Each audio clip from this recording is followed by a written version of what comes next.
Hola a todas las personas que nos están acompañando hoy día en esta nueva actividad del Corriente Lab, que es la parte y el área formativa del Encuentro Corriente, que este año tiene formato de seminario, el cual hemos titulado El cine crecerá como una planta.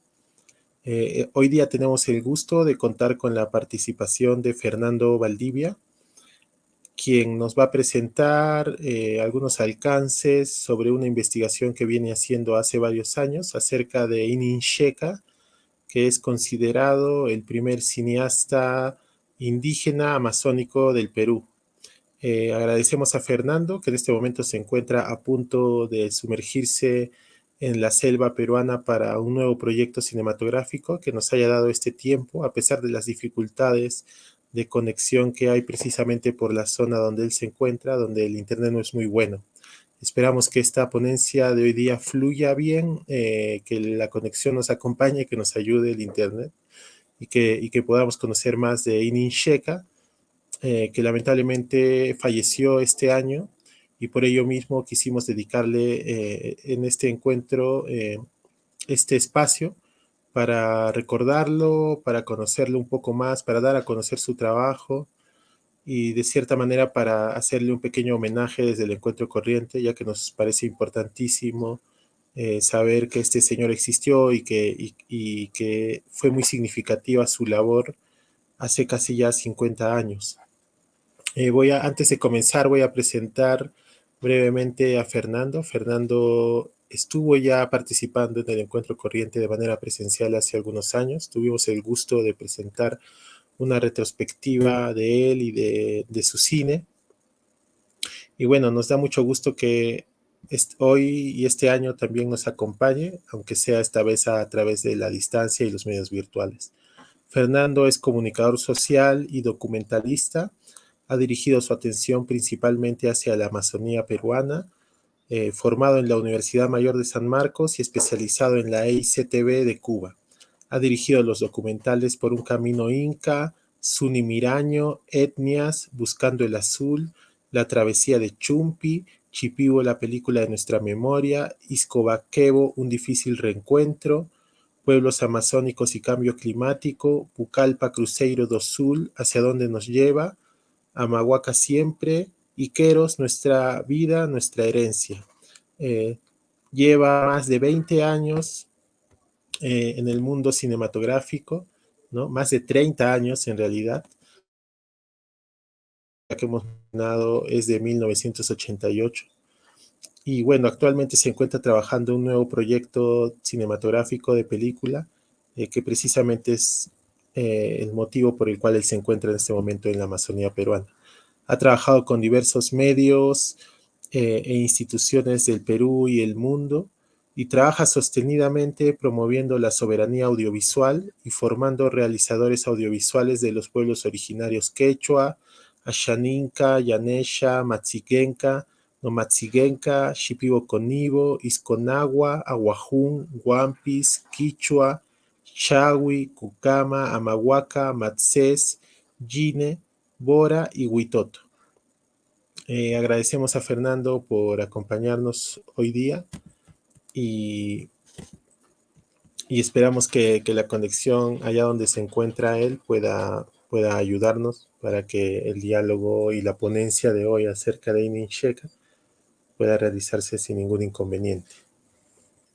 Bueno, Edra, muchas gracias por la invitación y al Festival Corriente, este encuentro de cineastas que antes fue presencial, ahora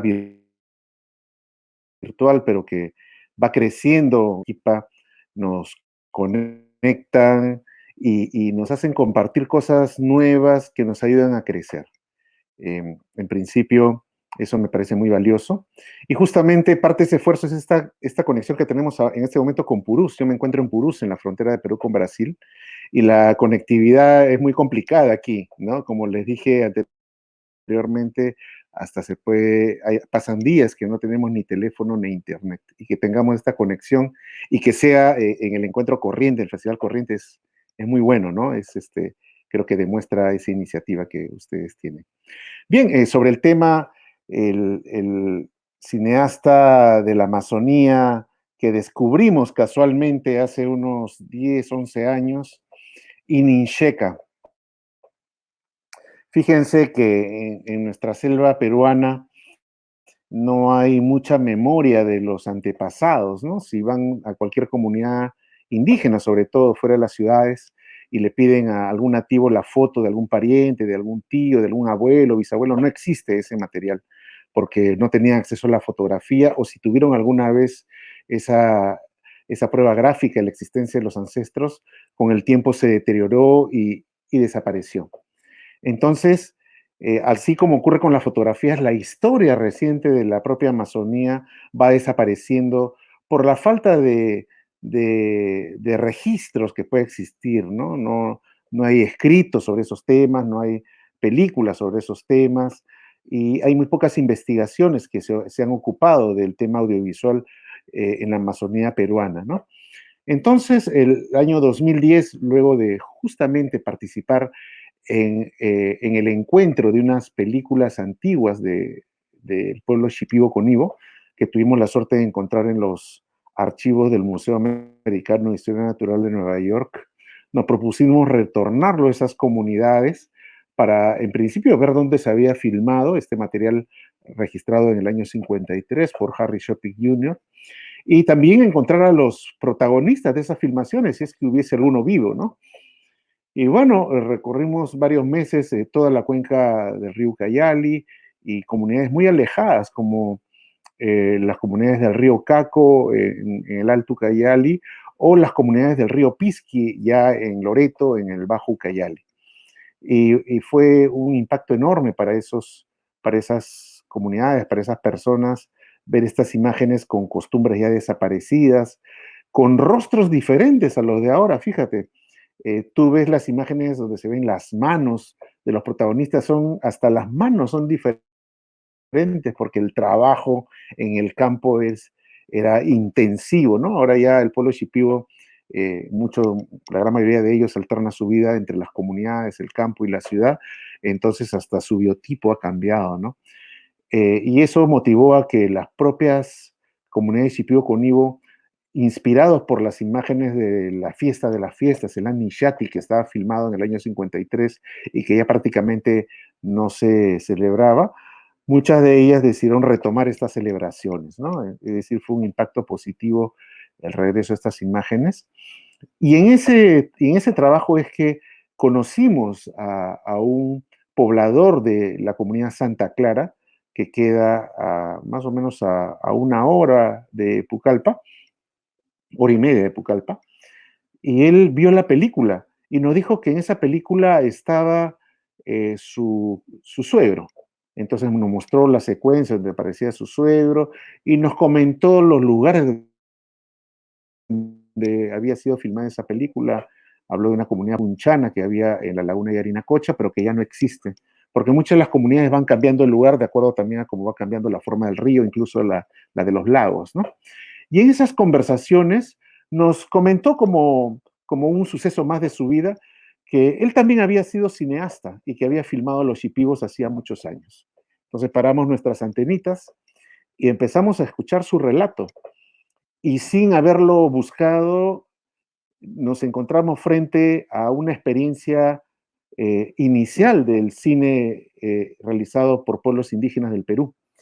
Este amigo, José Roque, también conocido como Inin Sheka, ¿no? Es un nombre y idioma que significa olor fragante, era un joven dirigente en los años 70 y vivía alrededor de la laguna Yarinacocha. Y llegó allí un proyecto financiado desde Holanda para promover la artesanía del pueblo shipibo. Y los impulsores de estos proyectos, antropólogos europeos, descubrieron que se estaba sobreexplotando la laguna Yarinacocha y decidieron utilizar el cine como una herramienta educativa y de sensibilización.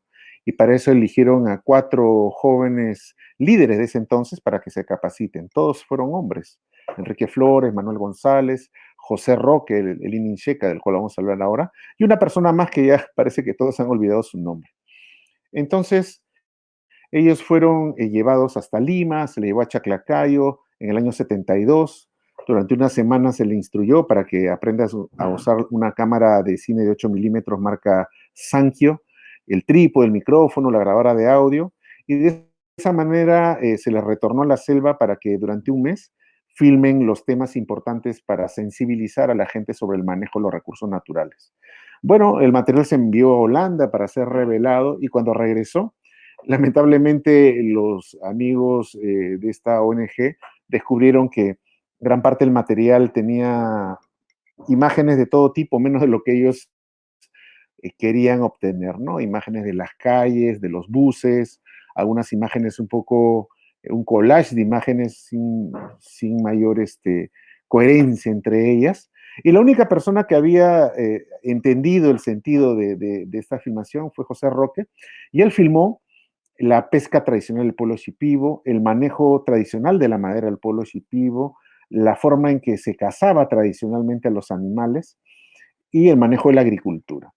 Estas escenas fueron editadas en una moviola allí en Pucallpa, en San Francisco, y después de un par de meses se completó una película básicamente con el material de José Roque, una película de 50 minutos, que fue difundida en todas las comunidades shipibas durante casi un año, ¿no? Entre el año 73 y 74 se proyectó y la gente impresionada, ¿no? En principio por ver estas imágenes de ellos mismos y por el mensaje que acompañaba la proyección de estas películas, ¿no? Que evidentemente era un mensaje de sensibilización, porque estos pueblos cercanos a las ciudades estaban perdiendo también su manejo y su relación con la naturaleza, ¿no? Bueno, después de esa experiencia, lamentablemente hubieron conflictos con el proyecto, vino un nuevo consultor, el Tom Arden, el antropólogo que llevó a cabo estos talleres, este antropólogo de Ivos, se tuvo que retirar, y hubo fricciones con el nuevo antropólogo, encuentros, desencuentros que motivaron a que se cancele este proyecto. Pero la financiera donó los equipos, tanto las cámaras, los trípodes, los micrófonos, hasta el generador eléctrico y hasta la moviola al pueblo shipibo para que ellos lo utilicen y sigan registrando escenas de su vida, ¿no? Bueno, lo que ocurrió después fue que no se volvió a filmar un solo metro de película. La experiencia quedó como una aventura de comunicación eh, que nació y murió con la presencia de este proyecto. Y José Roque había olvidado prácticamente esta experiencia, ¿no? Es más, la película que se filmó pasó de mano en mano, de persona en persona, y actualmente no se sabe quién la tiene. Nos dieron los nombres de personas que podían tenerlas, pero no la hemos encontrado. Y los materiales, los equipos que se donaron para que ellos continúen filmando, eh, estuvieron ahí inoperativos, se fueron oxidando, se vendieron, se perdieron y quedó ahí, ¿no? Es decir, fue lo que podríamos llamar una experiencia que venía desde afuera, pero que quizás no empatizaba o no caló tan profundamente en la gente que fue protagonista de esta aventura fílmica, ¿no? Y esto nos lleva a pensar de qué manera el tema de la comunicación y la comunicación audiovisual principalmente es valorada por los propios pueblos originarios o era valorada en esos tiempos, ¿no? Esto es como un resumen de la experiencia. Y Nisheka, José Roque me la contó, recuerdo que fue en el año 2011, nos juntamos por la Plaza Armas de Pucallpa y allí me fue relatando todos estos datos, creo que tuvimos 2 o 3 conversaciones. Entonces, en base a eso, publiqué un artículo que se llama Inincheca, el primer cineasta indígena amazónico del Perú. Lo vi un par de veces más a José Roque, seguía viviendo en Santa Clara, sector Nuevo Chicago, porque hay muchos investigadores de esa ciudad de Estados Unidos que han llegado ahí. Y bueno, lamentablemente a principios de este año, me parece que en el mes de febrero, él ya venía sufriendo de una larga enfermedad y José Roque falleció, ¿no? Este año. em, Lamentablemente las autoridades de cultura de Ucayali, que conocían de la existencia de José no hubo mayor actividad ni ningún homenaje porque, bueno, estábamos en tiempo de pandemia. Yo mismo en ese momento estaba con COVID en Pucallpa, no pude ni ir a verlo y, bueno, y todo ocurrió así. Y es parte de todas esas historias que se pierden en este mar verde de la Amazonía y que a veces aparecen de manera fortuita en este caso y en otros casos también por la acuciosidad de algunos investigadores que por suerte están descubriendo información nueva que enriquece este panorama de la historia del cine peruano y en este caso la historia del cine indígena amazónico en el Perú.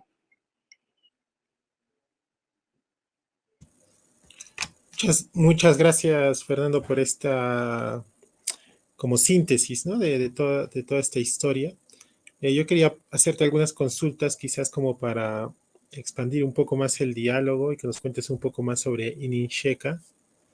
La primera de ellas era que me interesaba mucho, leí el artículo que mencionaste y recuerdo que mencionabas ahí que Ininsheka no solamente filmó, sino también intervino o participó en el montaje de la película y también en la distribución, ¿no? Que también él se preocupó por la distribución, por ir proyectando en distintas comunidades. Entonces, no solamente fue alguien, digamos, que participó en un taller y pudo filmar, sino que efectivamente participó en varias etapas o en todas las etapas de la realización de la película. Y luego además, como una suerte de distribuidor itinerante, fue visitando varias comunidades, ¿no? Para proyectar. Quería pedirte si nos puedes contar un poco más de eso. Efectivamente, José Roque Inincheca se involucró mucho en el proceso de esta primera película hecha por el pueblo Shipibo Conibo, que es a su vez la primera película realizada por pueblos indígenas de la Amazonía peruana. Cuando vino el material revelado desde Europa, desde Holanda, eh, los, los gestores de esta experiencia no podían creer lo que estaban viendo porque veían imágenes muy bien filmadas y le preguntaron, ¿tú has filmado o lo ha filmado otra persona? ¿No? Y José Roque insistió, no, yo lo he filmado. Entonces estaban las imágenes muy estables, con bastante criterio, y no solamente eso, sino que José Roque participó en el proceso del montaje. Trajeron una pequeña moviola para 8 milímetros acá a la selva. Ustedes saben muy bien con el calor, con la humedad, los procesos que tienen que ver con elementos tan delicados como el acetato pueden tener alteraciones, pero lo hicieron aquí hicieron el montaje y Ninseca relata que usaban un pegamento especial y era como un juego, ¿no? Ese sistema motor fino que se necesita para hacerlo, y Ninseca lo desarrolló y trabajó muy bien el montaje. Y luego para las proyecciones en las comunidades, él como realizador participó en estas proyecciones, él hablando el idioma y él siendo joven líder, presentaba la película, era como el gestor, la persona que incentivaba a la gente a no perder sus tradiciones, a respetar la selva, a respetar la fauna, en vez de depredar para vender en los mercados, más bien manejar los elementos de la naturaleza para que no se acaben. Eso lo hacía él prácticamente haciendo las veces de un cineforista, ¿no?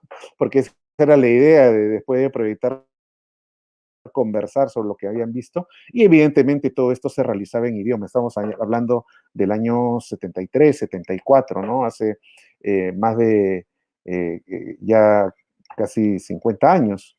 Entonces, vemos acá que tenemos un personaje que participó en todo el proceso, desde la elaboración de las imágenes, el montaje, la difusión, completando ese círculo de la comunicación que es necesario para que la obra tenga un impacto mayor, ¿no?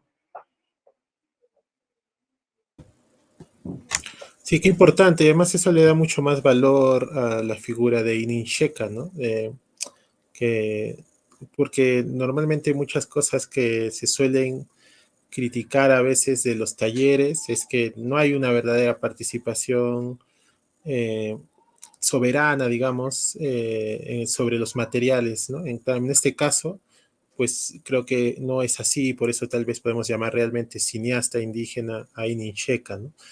Bueno, y esto nos lleva a pensar precisamente en la importancia que tienen proyectos como el que tú haces, que generan esta soberanía audiovisual y que incitan la aparición y la realización de cinematografías en la Amazonía, pero hechas desde ahí, ¿no? Hechas por las personas que viven en la Amazonía y donde se propone lo que estas personas desean poetizar o discursar en las películas que hacen. Entonces yo quería consultarte ahora si nos puedes contar un poco tu opinión o acerca del trabajo que tú llevas realizando varios años ahí y la importancia que tienen estos espacios, estos talleres para la soberanía audiovisual en la Amazonía peruana y bueno, en la Amazonía en general de América Latina, ¿no? Desde hace ya varios años, desde mediados de los 90, participo capacitando a diferentes jóvenes comunicadores de pueblos indígenas de América Latina para que construyan su propia imagen frente al mundo, ¿no? Mediante los medios audiovisuales me tocó vivir esta transición del acceso, de la accesibilidad a las cámaras pequeñas que surgieron a mediados de los 80, y en esa época recién empezaba en la universidad, y mi primer documental lo hice con una cámara Video 8, y eso permitía ya que en diferentes comunidades puedan acceder a la realización audiovisual. En, He trabajado en Ecuador, en Chile, en Bolivia, en Brasil, en varios países, y acá en el Perú veía que no se podía, no se hacían experiencias similares a la de los países vecinos, principalmente por el tema de la guerra interna, ¿no? Siempre tuve el sueño de poder crear un espacio de capacitación. De hecho, hacíamos capacitación, pero de manera muy focalizada, con pedidos de amigos dirigentes de algunas comunidades, pero ya las cosas fue cambiando en los últimos años, ¿no? Por eso el 2014 ya apareció oficialmente, porque en realidad ya existía, la Escuela de Cine Amazónico, ¿no? Desde el 2014, trabajando junto con Katy Quillo, con Carlos Marín, con Tania Medina, venimos llevando a cabo este, este proyecto que ha ido creciendo y que felizmente ha logrado capacitar ya a decenas de realizadores amazónicos, tanto de las ciudades como de pueblos indígenas, ¿no? Ticuna, Huajún, Ashanin, Cachipibo, Coní, Bobora, Capanagua, Yanesha, Yine, Amahuaca, de diferentes pueblos originarios, ¿no? De hecho, en este mes aquí en Purús he estado capacitando a los pueblos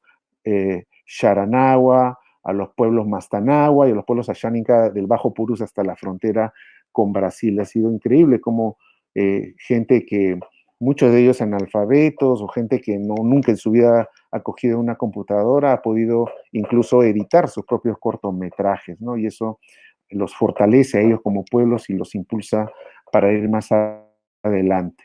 Ahora, muchos se preguntarán, pero eso es cine, ¿qué cosa es lo que estás haciendo? ¿O es un registro, es un ejercicio, es un experimento, o es una práctica para sacar tu tesis, tu doctorado? Nada de eso, es algo que ya existe en América Latina hace muchos años. He sido testigo de la evolución de estas experiencias y por eso quería compartir con ustedes un poquito de historia, ¿no? Tengo ahí un pequeño PowerPoint para hacer un resumen de lo que es, de por qué es importante filmar en la Amazonía. La Amazonía, ustedes saben que ocupa las 2/3 partes del territorio peruano, eh, y a pesar de que es el espacio de vida de más de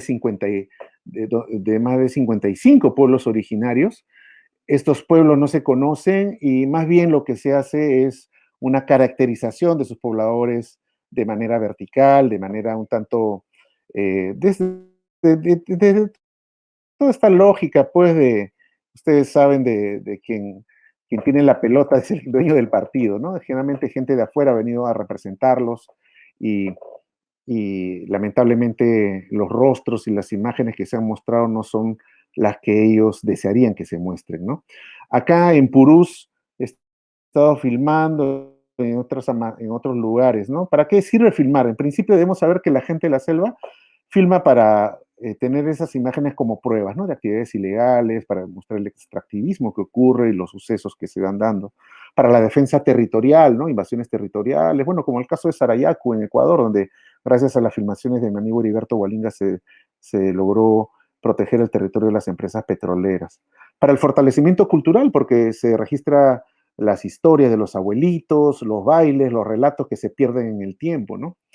Los testimonios que son tan importantes de esos personajes vitales para los pueblos indígenas. De hecho, estoy acá, mi largometraje que empieza esta semana es sobre una filmación que hice hace 25 años de Grompes Puricho, un famoso jefe y curandero del pueblo Junicuín,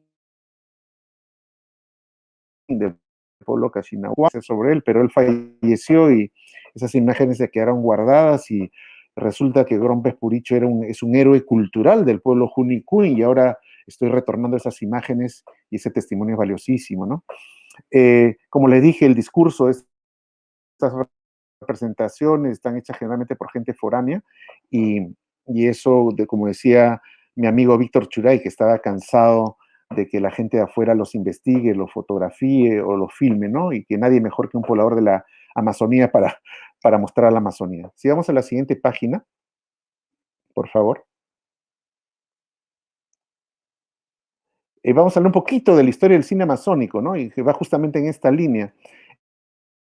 Fíjense, esa es una imagen del año 64, donde se muestra de manera muy gráfica y haciendo utilizando toda esta estética de Felipe Guamán Poma Ayala, lo que ocurrió con el bombardeo al pueblo Matsés en la frontera con Brasil, ¿no? Es uno de esos bombardeos que fueron usuales en esa década a los pueblos indígenas de la Amazonía, se les bombardeó con napalm.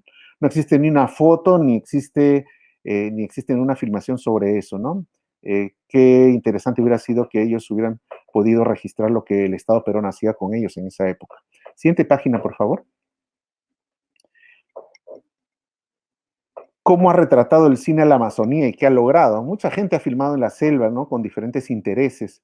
Fíjese que en la época del caucho, en 1913, Julio César Arana, el varón del caucho, culpable de la muerte de miles de indígenas Bora, Huitoto, Caña, en la frontera entre Perú y Colombia, contrató al fotógrafo Silvino Santos para que haga una película, para que lo libre de los juicios que enfrentaba en Inglaterra con sus socios ingleses, porque su empresa, para lograr el caucho que se necesitaba en esa época, había asesinado a mucha gente, ¿no? Silvino Santos, un portugués radicado en Manaos, filmó esta primera película, que es la primera película hecha en la Amazonía peruana, pero con fines perversos, ¿no? Es decir, para limpiar la imagen de un genocida. Bueno, años después, si vamos a las siguientes páginas, vemos que en la Amazonía, principalmente los religiosos, los misioneros hicieron películas en Ecuador, Los Invencibles Shuara del Alto Amazonas, un sacerdote, Carlos Crespi, hizo este primer documental de la Amazonía peruana, que fue de la Amazonía ecuatoriana, que fue su trabajo para llegar a estos lejanos lugares, ¿no? En el Perú, los dominicos ya en el año 29 filmaron su trabajo con los pueblos Matsiguenga en el Alto y el Bajo Urubamba. Fueron películas que se estrenaron acá en el Perú en esos años, con la asistencia incluso del presidente de la República. También los franciscanos hicieron lo propio en los años 29, 30, ¿no? También en Loreto han habido cineastas que se han acercado a los pueblos originarios, más que nada con la intención de mostrar la presencia de estos pueblos, ¿no? Antonio Bonregifo, que hizo ficciones como Bajo el Sol de Loreto, ensalzando un poco el trabajo de los caucheros como pioneros de la del poblamiento y el trabajo en las fronteras, y también con sus noticieros amazónicos que estuvieron realizándose hasta 1950, ¿no? Y bueno, en el año 73 tenemos a José Roque Nincheca. Antes de él, bueno, vieron cineastas como Armando Robles Godoy, que bueno, hizo películas como En la selva no hay estrellas, o La muralla verde, que seguramente ustedes conocen la existencia de esas películas, que son obras importantísimas dentro de la historia del cine peruano, ¿no? Bueno, en toda la cuenca amazónica han habido obras importantes, tanto en el cine como en la televisión. Estoy resaltando acá tres películas que me parecen vitales conocerlas. La década de la destrucción, que fue una serie para la televisión de Adrian Cowell con su socio brasileño Vicente Ríos, que fue quizás la primera llamada de atención sobre la destrucción masiva de la Amazonía. Es una serie de documentales que, bueno, en nuestro país no se han visto hasta ahora. Bueno, Carlos Diegues hace en Bye Bye Brasil una aproximación a los impactos de la carretera transamazónica que, bueno, propició un genocidio de indígenas en Brasil y dio origen a la deforestación de cerca de entre el 5 y 10% de la Amazonía brasileña, o la serie documental El equipo custodio del Amazonas, filmada en el 82 y presentada en el año 83, que para mí fue muy importante esto, porque fue mi primer contacto con las historias que ahora estoy tocando en mis propias obras, ¿no? Y tuve la suerte también de trabajar en el año 2007 con Jean-Michel Cousteau, que vino a realizar la continuación del trabajo de su padre con la serie El equipo custodio en el Amazonas 25 años después. Bueno, hay otras películas importantes como Abaeté, Semilla de Venganza, de Celito Viana. Es una película que relata la masacre de un pueblo, la destrucción total de un pueblo, donde hay un solo sobreviviente, que es un niño que es protegido por otra persona y que años después, ya adulto, cobra venganza sobre sus asesinos, que es un retrato de lo que había ocurrido con esta penetración de estas carreteras que se hacían en Brasil, ¿no? Bueno, también hay películas más comerciales. Bueno, esta película tuvo un éxito de taquilla enorme en Brasil, a mediados de los 80, ¿no? También tenemos películas un poco más comerciales, pero que son importantes, como Selva Esmeralda de John Borman, del año 85, que se inspira en un hecho ocurrido en Brasil, en Perú, cuando se raptó al hijo de un ingeniero en la frontera de Perú con Brasil, y a partir de esta idea se relata la historia de un pueblo llamado la gente invisible que trata de defenderse de la construcción de una hidroeléctrica y los impactos en sus comunidades, ¿no? Bueno, también tenemos películas como El socio de Dios de Fico García, que trata sobre la historia de Julio César Arán, este varón del caucho que hizo la primera película, ¿no? Y que fue un genocida de indígenas, ¿no? Y así tenemos varias películas importantes, Jugando en los Campos del Señor de Héctor Babenco, del año 91, que muestra cómo los misioneros católicos y los misioneros evangélicos se pelean las almas de los pueblos originarios y al final lo único que traen es muerte y destrucción, ¿no? Esta película nos sirvió en el año 93 para realizar Kentiya Nishabaja, una película que hicimos con Aldo Salvini y, bueno, producida por Stefan Kaspar en esa época, ¿no? Estación Ardiente es una película para la televisión que relata la historia de Chico Méndez, este líder de la Amazonía de Acre, en Brasil, que fue asesinado por los ruralistas, la gente que quería destruir la selva con las vacas y tener territorios enormes, ¿no? Bueno, acá en el Perú hemos tenido obras también vitales como La Calamina versus la Maloca de Nuriarte, que muestra los desencuentros entre la economía indígena y la economía de mercado, o la película Kentiya y Shabaja, ¿no? Que realizamos con Aldo Salvini y con Stefan Kaspar el año 93, 94, 95 se estrenó. Y bueno, y para la televisión creo que todo el mundo recuerda todavía las aventuras de Melo, Mañujo y Michaca con Candamo, la última selva sin hombres, ¿no? Que a mí me encantó el documental. Lamentablemente esa idea de la última selva sin hombres es una idea falaz, ¿no? Porque no existe selva sin seres humanos, ¿no? Toda la selva amazónica ha sido recorrida y ha tenido diferentes momentos de presencia humana, y los seres humanos han contribuido a esta biodiversidad amazónica dispersando semillas, domesticando plantas, y que decir que la última selva sin hombres es lo más importante o que tiene mucho valor, eso entre comillas, ¿no? Es un tema para reflexionar. Bueno, hay muchas obras que se han producido, voy a pasar rápidamente esto. Básicamente, si hacemos una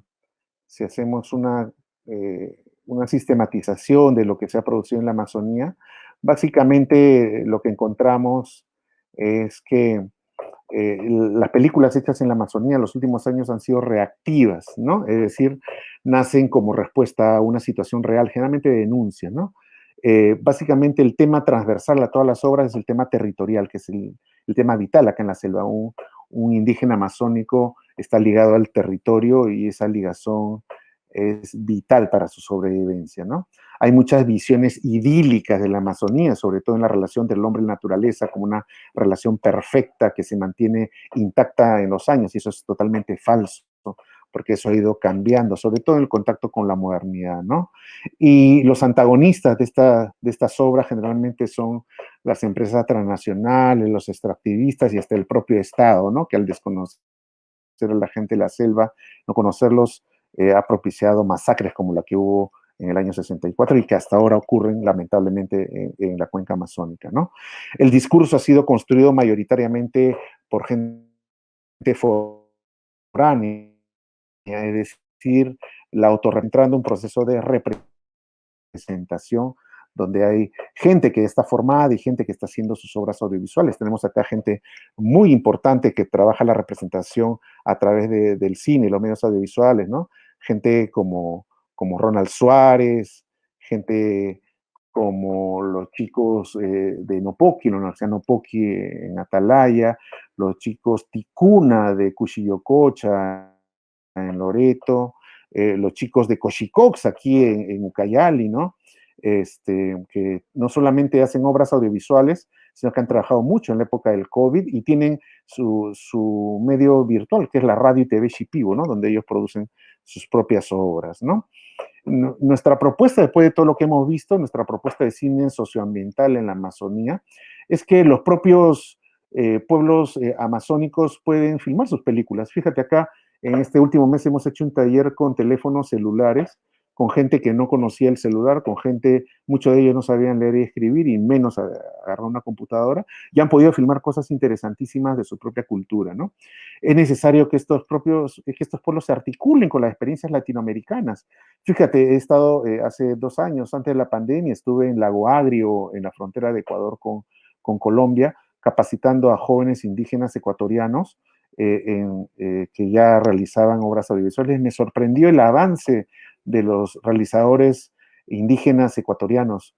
Ellos incluso tienen grupos que se llaman los lanceros digitales, ¿no? Que utilizan el cine para demostrar no solo su existencia, sino también hacer reclamo frente al Estado. Es decir, quizás su objetivo no sea el de los cineastas de las ciudades o de otros países, que es mostrar una obra con una estética particular y con objetivos más bien poéticos o diversos o experimentales, sino más bien sus obras son básicamente para promover su propia sobrevivencia. Es decir, tenemos fines diferentes a los nuestros, ¿no? Y allá tienen un avance increíble en Ecuador. Estuve en Chile también con el pueblo en Gualmapu, ¿no? El pueblo mapuche, en la época en que hubo estos levantamientos en el 2019 en Chile, y estuve con ellos capacitándolos porque ellos ya producen obras desde hace mucho tiempo.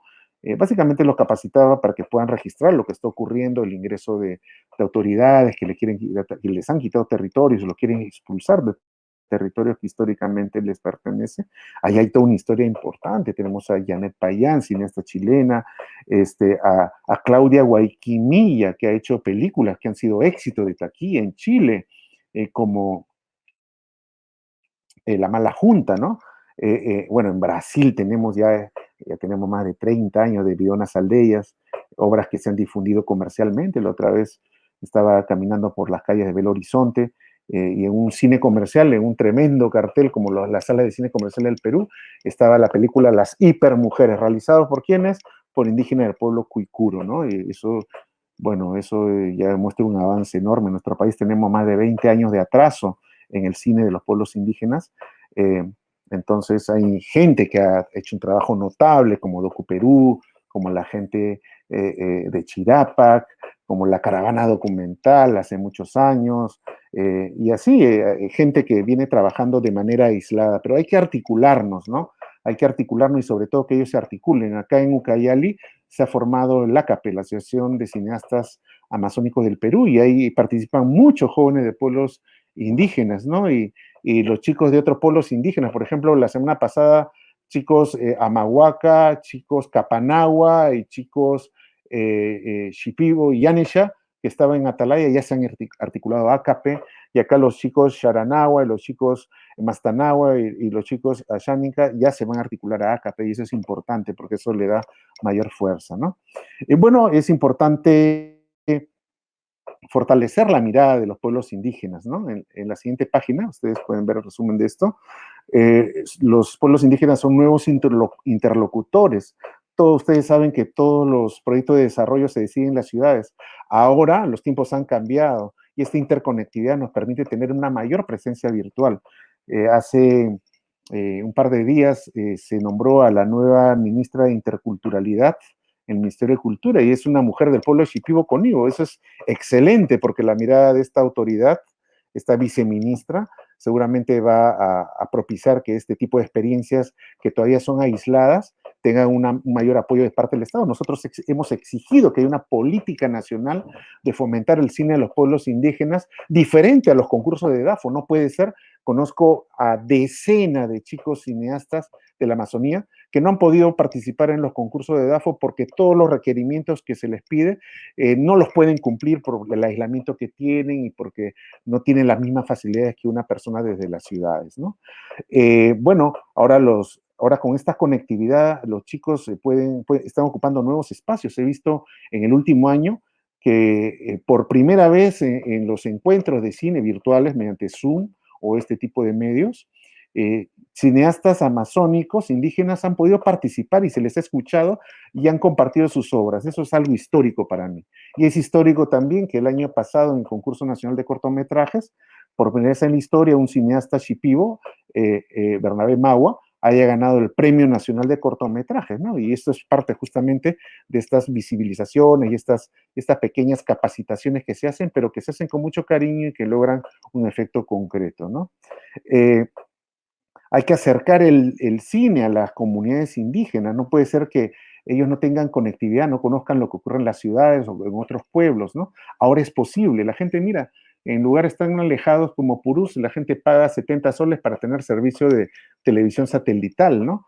Entonces, ahora hay barcos que recorren estos lugares. El Ministerio de Cultura podría propiciar que haya una difusión itinerante permanente de cine para los propios pueblos indígenas y que vean películas peruanas y películas hechas por otros pueblos originarios, ¿no? Y ahora hay nuevos formatos que ya vemos en internet, en Facebook, mini documentales, formatos más cortos. En la época de la pandemia creamos una página, pueblos amazónicos en la pandemia COVID-19, y de estos lugares, de Purús, de la frontera, nos mandaban pequeños videitos diciendo lo que estaba ocurriendo, ¿no? Que es otra forma de hacer medios audiovisuales más para visibilizarse.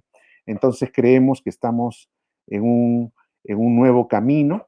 Los pueblos indígenas utilizan mucho el humor, en la siguiente página podemos verlo.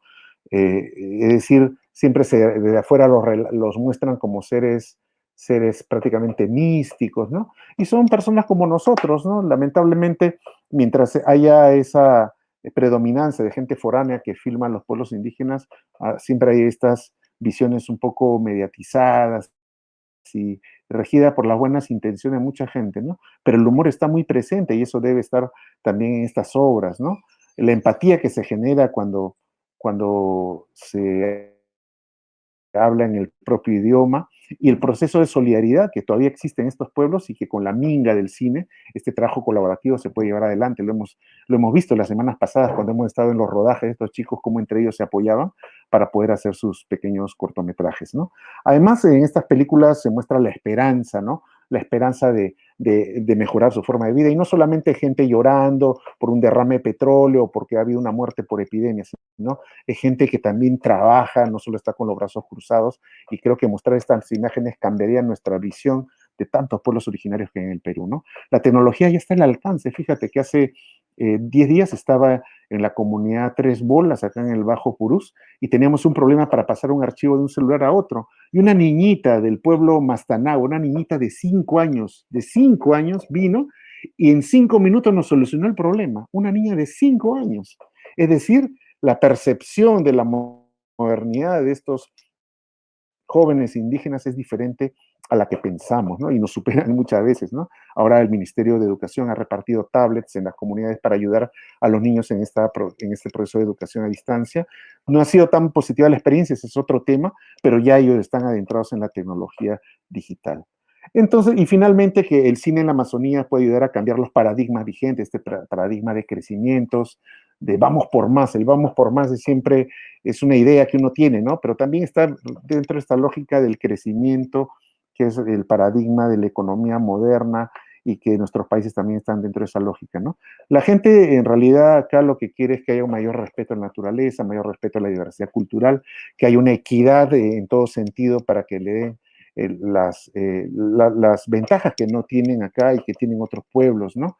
Y de esa manera creo que el cine puede contribuir a conocer no solo más el Perú, sino también a canalizar esos deseos conscientes e inconscientes de nuestros propios pueblos, ¿no? Y por eso creo que es importante filmar en la Amazonía peruana.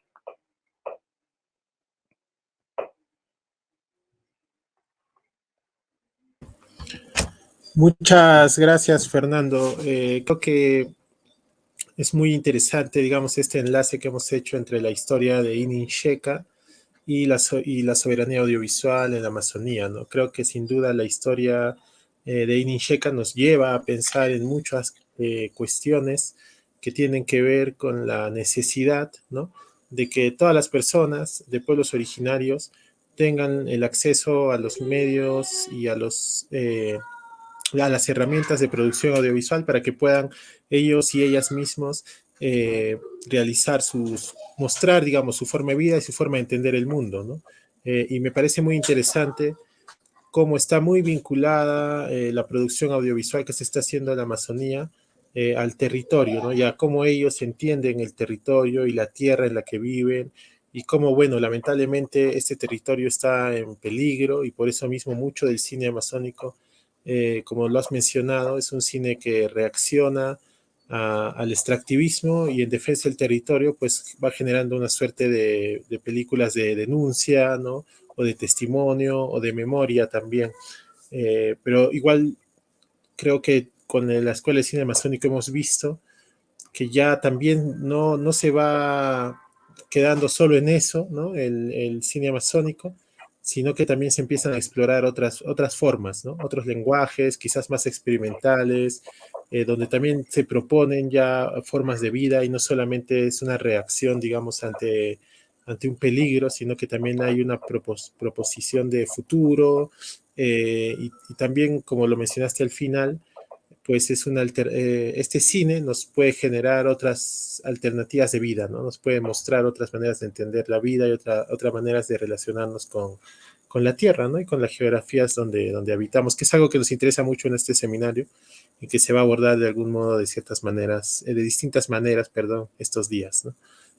Así que muchas gracias por esta ponencia, a pesar de las dificultades técnicas que hemos tenido y bueno, que se comprenden muy bien.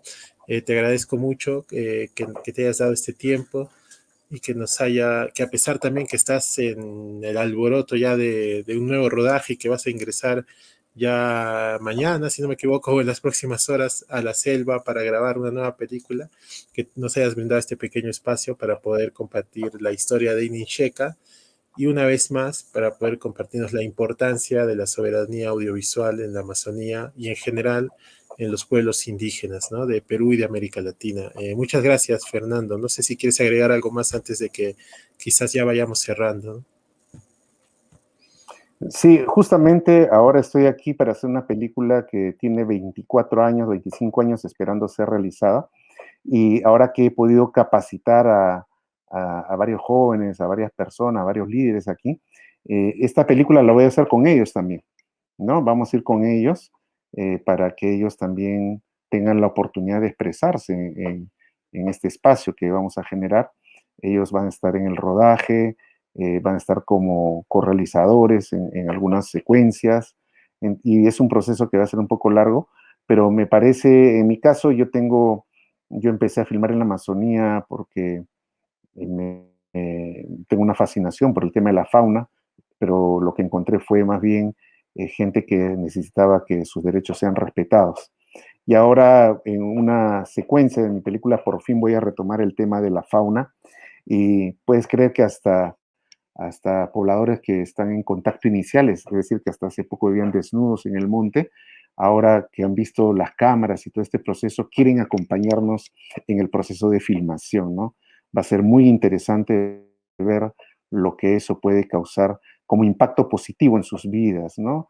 Gracias a unas filmaciones hemos podido descubrir que algunos de ellos tienen parientes vivos, ellos que forman parte de comunidades que fueron diezmadas hasta hace pocos años por madereros, por gente que asesinó a sus parientes. De hecho, uno de ellos fue asesinado hace menos de un año acá en el río Curanja, ¿no? Junto con toda su familia.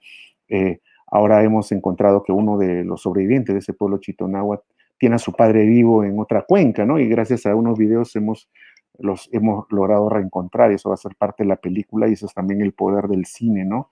Cómo puede ayudar a mejorar, transformar vidas y propiciar de alguna forma la transformación social de nuestras sociedades, ¿no? Yo creo que un cine peruano que tiene diferentes objetivos artísticos, etcétera, pero en mi caso, el cine social que trato de hacer tiene que tener un impacto positivo en la gente que participa, ¿no? Y creo que vamos a lograrlo y vamos a dentro de poco a conocer también las obras de todos estos cineastas que están siendo formados aquí en Purús.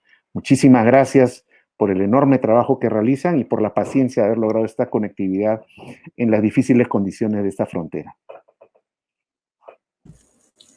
Muchas gracias a ti, Fernando, nuevamente. Te deseamos lo mejor en esta nueva aventura cinematográfica y en este nuevo proceso que vas a emprender o que ya estás emprendiendo ya. Esperamos que todo salga bien, que todo marche bien y estaremos a la expectativa de la película, ¿no? De poder mostrarla también en corriente cuando ya esté lista y cuando ya se pueda hacerlo. Esperemos que nos podamos encontrar los siguientes años también de manera presencial. Ojalá sea motivo esa película de poder tenerte nuevamente aquí en Arequipa y entre nosotros. Antes de despedirnos, quiero hacerte una última consulta acerca de la película que hizo Ini Sheka. Alguna vez conversamos por interno que tú tenías planeado viajar a Holanda en busca de tal vez un negativo, ya que como estas películas se revelaron allá, tal vez exista la esperanza aún de que se pueda encontrar este material, ¿no? No sé si nos puedes comentar un poco sobre estos planes que tienes, pues quizás pueda ayudar en algo, ¿no? Tal vez a la recuperación o a encontrar este valioso material. Sí, mira, he participado en varias pesquisas, básicamente en Estados Unidos, para materiales de otros pueblos, ¿no? Del pueblo Amahuaca, del pueblo Ashánica, del pueblo Shipibo Conibo. Hemos encontrado material, lo hemos traído. Y en el caso de la película Inin Sheka, mi idea era el año pasado, el año 2020, ir a Holanda, al local de Ivos, que es la financiera que propició esta película de José Roque, de Inin Sheka, y ver en sus archivos si existe la película, porque debe existir una copia, ¿no? Y también he tratado de encontrar a Tom Arden, este famoso antropólogo holandés, hasta ahora no lo ubico, y ese es el objetivo, ¿no? Y de esa manera, por ese canal, espero poder ubicar estas imágenes antiguas, que estoy seguro debe existir una copia, ¿no? Bueno, esperemos que podamos encontrarla y tener la suerte y el espacio para poder compartirla con ustedes en los futuros eventos de corriente que realizan. Sería estupendo, ¿no? No solamente para nosotros en general, para la historia del cine peruano, creo, recuperar esta película de Inin Sheka y que podamos verla y que se pueda ver, ¿no?